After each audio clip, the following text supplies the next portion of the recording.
A short time ago, the U.S. military carried out د امریکا پوځ د ایران د رژیم پر دریو مهمو هستوي تاسیساتو فردو، نتنز او اصفهان پراخ دقیق بریدونه وکړل. Natanz and Esfahan. Everybody heard those names? خلکو دا نمونه د کلونو راهیسې اوریدلي دي ځکه دوی له کلونو راهیسې د یوې جوړونکي برنامه جوړوله. زموږ هدف د ایران د هستوي غنیسازۍ وړتیا له منځه وړل او د نړۍ د تر ټولو ستر ترهګري ملاتړي هیواد لخوا د هستوي ګواښ مخنیوی و. نن شپه زه نړۍ ته راپور ورکوم چې دا بریدونه یو ستر پوځي بری و. د ایران مهم هستوي غنیسازي تاسیسات په بشپړ ډول ویجاړ شوي دي. ایران چې د منځني ختیځ زورواکی و اوس باید سولې ته غاړه کیږدي. که یې ونه کړه راتلونکي بریدونه به تر دې ډیر لوی او ډیر اسانه وي. له 40 کلونو راهیسې ایران وایي مرګ پر امریکا، مرګ پر اسرائیل. هغه زموږ خلک وژلي، د سړک د غاړې بمونو سره یې لاسونه او پښې ورباندې الوزولي.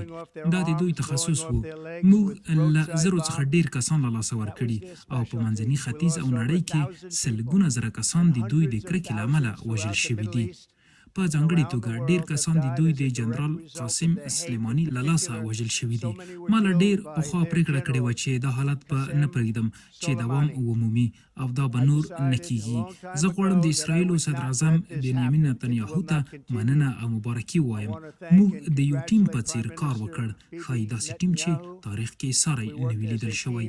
خو له دې ټولو سره دا حالت باید پای ته ورسیږي. یا به سوله راځي او یا به ایران له داسې یوې غمیزې سره مخ شي چې له تیرو 8 ورځو څخه به هم ډېره ویجاړونکې وي. په یاد ولرئ نور ډېر اهداف پاتې دي. نن شپه برید تر ټولو سخت او ښایي تر ټولو وژونکی و. خو که سوله ژر رانشي موږ به پر نورو اهدافو هم دقیق، چټک او ماهرانه بریدونه وکړو. ډیری دا اهداف کولی شو په څو دقیقو کې له منځه یوسو. په نړۍ کې هیڅ پوځ نشته چې د نن شپې دا کار ترسره کولی شي. هیڅ یو هم ورته نږدې نه دی.